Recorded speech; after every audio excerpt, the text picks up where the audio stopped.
36 साल का इंतजार, दर्द, पलायन और बिछड़ने की कहानी, और अब इस इतिहास के पन्नों को पलटने की कोशिश शुरू हुई है जम्मू कश्मीर से।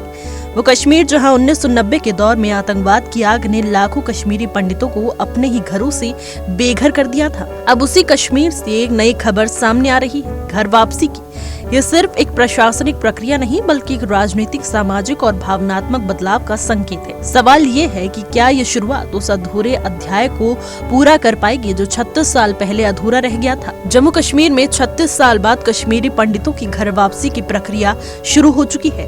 सरकार का दावा है कि 1990 में हड़प की गई जमीनों को अब वापस लिया जा रहा है। प्रशासन के मुताबिक लगातार प्रयासों के चलते कश्मीरी घाटी के 10 जिलों में कश्मीरी प्रवासियों के कुल 3,730 कनाल और 4 मरला यानी लगभग 180 हेक्टेयर जमीन को सफलतापूर्वक वापस लेकर असली मालिकों को लौटाया गया है। ये दावा अपने आप में बड़ा है, लेकिन इसके साथ ही कई सवाल भी खड़े हो रहे हैं। कश्मीरी पंडित समुदाय ये कदम का स्वागत कर रही हैं, लेकिन उनके मन में कुछ शंकाएं भी हैं। उनका कहना है कि अगर 3,700 कनाल जमीन वापस ली गई है तो ये एक सकारात्मक शुरुआत है, लेकिन ये जानना भी जरूरी है कि ये जमीन किन किन लोगों को वापस मिली है, क्योंकि उनका दावा है कि हजारों कनाल जमीन और मंदिरों की संपत्ति आज भी कब्जे में है, जहां बड़े बड़े अस्पताल, शॉपिंग कॉम्प्लेक्स और मॉल खड़े हो चुके हैं।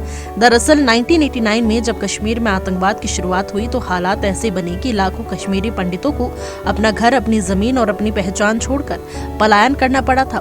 कुछ लोगों ने अपनी संपत्तियां बेच दी, लेकिन बड़ी संख्या में लोग सब कुछ छोड़कर चले गए। समय के साथ उनकी अनुपस्थिति का फायदा उठाकर कई जगहों पर उनकी जमीन और धार्मिक संपत्तियों को नाजायज कब्जे कर लिए गए।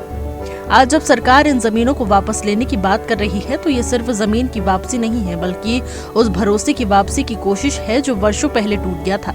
इसी के साथ साथ खंडर में तब्दील हो चुके मंदिरों का भी नवीनीकरण किया जा रहा है। 300 से ज्यादा मंदिरों को दोबारा तैयार किया गया है जो आतंकवाद के दौर में तबाह हो गए थे। हाल ही में श्रीनगर का रघुनाथ मंदिर 36 साल बाद फिर से पूजा अर्चना के लिए खोला गया, जो इस बदलाव का सबसे बड़ा प्रतीक माना जा रहा है। कश्मीरी पंडितों का कहना है कि कश्मीर का माहौल पहले से बेहतर हुआ है और उन्हें कश्मीरी मुसलमानों का सहयोग भी मिल रहा है। यह सामाजिक स्तर पर एक सकारात्मक संकेत है, लेकिन इसके साथ ही वो ये भी साफ कर रही हैं कि जब तक उनकी पूरी जमीन और संपत्ति वापस नहीं मिलती तब तक घर वापसी अधूरी ही रहेगी। इसी बीच ये भी सामने आया है कि एलजी प्रशासन और उमर सरकार ने इस मुद्दे पर एक ही दिशा में काम कर रही है। अनुच्छेद 370 हटाए जाने के बाद से कश्मीर में कई बदलाव देखने को मिले हैं और अब कश्मीरी पंडितों की वापसी को लेकर भी सक्रियता बढ़ी है। मंदिरों का पुनर्निर्माण और जमीन की वापसी, इन दोनों का मकसद साफ है, कश्मीरी पंडितों को उनके घर वापस लाना। लेकिन असली चुनौती अभी बाकी है। हजारों कनाल जमीन आज भी कब्जे में है और जब तक उसे वापस नहीं लिया जाता तब तक ये प्रक्रिया अधूरी ही मानी जाएगी। इसके साथ ही सबसे जरूरी है भरोसा बहाल करना। ये भरोसा जो 36 साल पहले टूट गया था।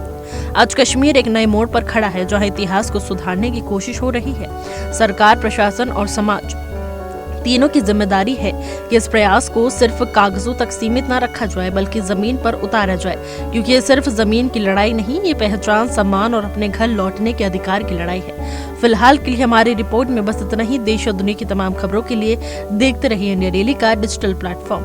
देखिए इंडिया डेली 24/7 अब आपकी स्मार्ट टीवी पर। इंडिया डेली मौजूद है सभी डिजिटल प्लेटफॉर्म पर लाइव और लगातार। इंडिया डेली 24/7 हर दिन राष्ट्र को समर्पित।